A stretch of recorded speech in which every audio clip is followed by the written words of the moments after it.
Украина ордысында Кырымның Тарханкут бурнунда гиперсесле Оникс рокетлерінің ерлештірілгеніне дайыр малюматлар таздықланмай. Буақта евелден ерлі интернет жемиетлерінде білдірілген еді. Украина Женуби Кувейтлері спикері Наталья Гуменюктың қайд еткеніне көре, Украина баш истихбараты Оникслерінің не ерде ерлештірілгеніне дайыр малюматларыны дайыма тақип ете. Аскерлер есе тек истихбарат қызметлерінің білгілеріне есаслана. Дегеніне көре душман бұл кібі рокетлеріні жебедекі ғайыпларыны толдурмақ үшін куллана. Ми знаємо про те, що у ворога на тимчасово окупованому Кримському півострові знаходиться декілька подібних установок. Вони час від часу їх розгортають на різних позиціях для використання якраз завдання як балістичних ударів, так і зброєю надзвуковою типу ракет «Онікс», які дуже важко збивати системами протиповітряної оборони. Ишғал етілген Қырымда ерлештірілген гиперсесле П-800 Оникс гемелерге қаршы рокетлеріні Бастион П ялы рокет комплекслерінден фырлаталар. Ониксның эсас үстінлігі оның сүриятыдыр. Саниеде тахминен 800 метрні тешкелете білем. Ичінде арби қысымы 300 килограмм патлайыжыдан ибарет. Уджым меңзілі 300 километрні тешкелете. Оникс арби деңіз бөліклерінен күрешмек үшін керек еді. Рокетның радиолокацион станциясы мақсатны 25 километрде тута біле. О вақыт РЛС сондырлеве рокет есе 5 километрге иңмеге башлай. Ама бұларға бақмадан Ониксның эсас мақсады гемилер дегіл. Украинаның саде ватандашларыдыр. Арби гемилер еріне рокетлер боғдай амбарларына, лиманларға, Одесса, Миколаев и Днепро кебі шерлерде яшаған саде инсанларының евіне тушы. Украинада бұл кебі рокетлеріні тек Патриот яда Самп-Т комплекслері тушыре біле. Ама Украина силялы куветлерінде бұл кебі силяхлар етерлі дегіл.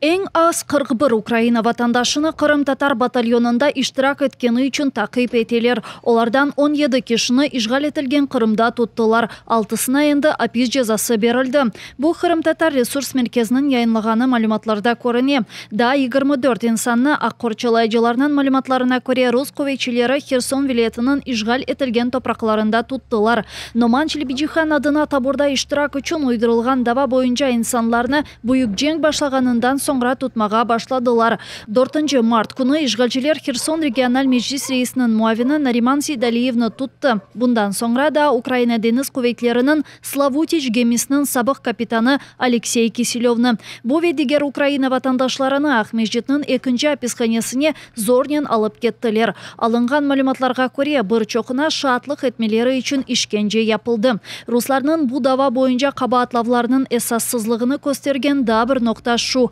Batalyon büyük cenk başlamazdan evvel resmi şekilde daha yok edi. ФСБнен işbirlik yapmağa istemedi. Kırımның İslam Terek İşgalci Mahkemesi 25 yaşındaki Kırım Tatarı Emine Zekiryayevanın davasını bakmağa başladı. ФСБ kızını cinayet akta haber vermegeninde kabahatlay. Sanki dersin 2016 senesi Zekiryayeva Vkontakte içtimai ağında bir vakıtlara beraber tahsil algan Ukrayna vatandaşı bir kadının laf etken. İşgalcilerinin degenine göre Zekiryayevanın laf etken kadın Suriye'de buluna ve sanki dersin terörizmnen bağlı. Advokat Emil Kurbedinov'nun degenine göre işgalciler tarafından uydurulgan dava sadece kuvvetçilerinin fikirlerine esaslana. Это вообще статья в Уголовном кодексе, она такая резиновая и позволяет просто из обычных граждан делать таких себе оперативных сотрудников. То есть ФСБ желает, чтобы простые граждане, по сути, делали их работу, оперативную работу делали, да? Вот. И это обвинение, оно само по себе абсолютно абсурдно. Мерақлысы шунда ки Эмине Zekiryaеваны лаф еткені қадынны чақмағанында қабатлайлар, амма өзлері о қадынның сучыны біле испатламады. Во-первых, это 8 лет тому назад, тем более она еще тогда вообще, можно сказать, девочкой была. Молодая. Откуда вообще человек, даже мы в нашем возрасте, откуда мы можем знать, с кем переписываться, что говорить?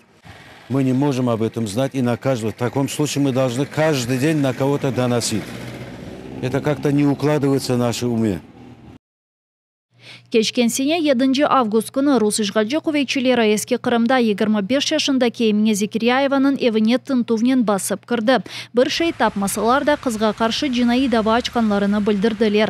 Eğer mahkeme bu kabahatını ispatlasa, Emine Zekeriyayevaga 100.000 ruble para cezası, 1 yıl mecburi işler ya da 1 yıl hapis cezası verilebilir.